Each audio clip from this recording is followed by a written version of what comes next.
Hi viewers, welcome to 70mm by SS Media. సాధారణంగా ఒకప్పుడు తెలుగు సినిమాలంటే 6 పాటలు, 2 ఫైట్లు, ఒక కామెడీ ట్రాక్ ఇలా సాగేవి. కానీ రాజమౌళి రాకతో తెలుగు సినిమాలకు అర్థమే మారిపోయిందని చెప్పొచ్చు. ఆయన సినిమాలు అంతర్జాతీయ స్థాయిలో పేరుగాంచాయి. దీంతో ఆయన ఎంతో ఖ్యాతిని గడించడమే కాక పాన్ ఇండియా స్థాయి సినిమాలు తీస్తూ అలరిస్తున్నారు. బాహుబలి 2 మూవీకి 1800 కోట్లు వచ్చాయంటే రాజమౌళి ప్రతిభ ఎంతటితో ఇట్టే అర్థమవుతోంది. 1000 కోట్లను ఒక సినిమా కలెక్ట్ చేస్తుందని ఎవరూ అనుకోలేదు. కానీ దాన్ని రాజమౌళి చేసి చూపించారు. ఇక ఆయన సినిమాలకు బడ్జెట్ కూడా అధికంగానే అవుతుంటుంది. ఈ క్రమంలోనే రాజమౌళి సినిమా అంటే హిట్ పక్కా కనుక నిర్మాతలు ఎంత మొత్తమైనా చెల్లించేందుకు ఆసక్తి చూపిస్తుంటారు.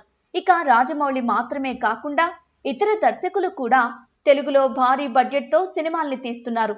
ఈ క్రమంలోనే టాలీవుడ్ లో ఇప్పటి వరకు అత్యధిక బడ్జెట్ అయిన చిత్రాలేమిటో తెలుసుకుందాం. రాజమౌళి దర్శకత్వంలో ఓ సినిమాను మహేష్ బాబుతో రూపొందించనున్నారు.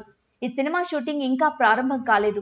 అయినా ఈ సినిమాకు గాను 800 కోట్ల బడ్జెట్ అవుతుందని అంచనా వేశారు.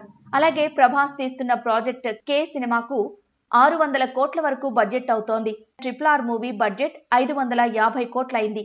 పుష్ప సినిమా అత్యధిక స్థాయిలో ప్రేక్షకుల మనసును దోచుకుని హిట్ అయింది. పుష్ప 2 సినిమాకు గాను దాదాపుగా 400 కోట్ల బడ్జెట్ అని అనుకుంటున్నారు. ప్రభాస్ నటించిన సాహో సినిమాకు కలెక్షన్స్ బాగానే వచ్చినప్పటికీ బడ్జెట్ ఎక్కువ అవడం వల్ల రికవరీ చేయలేకపోయింది.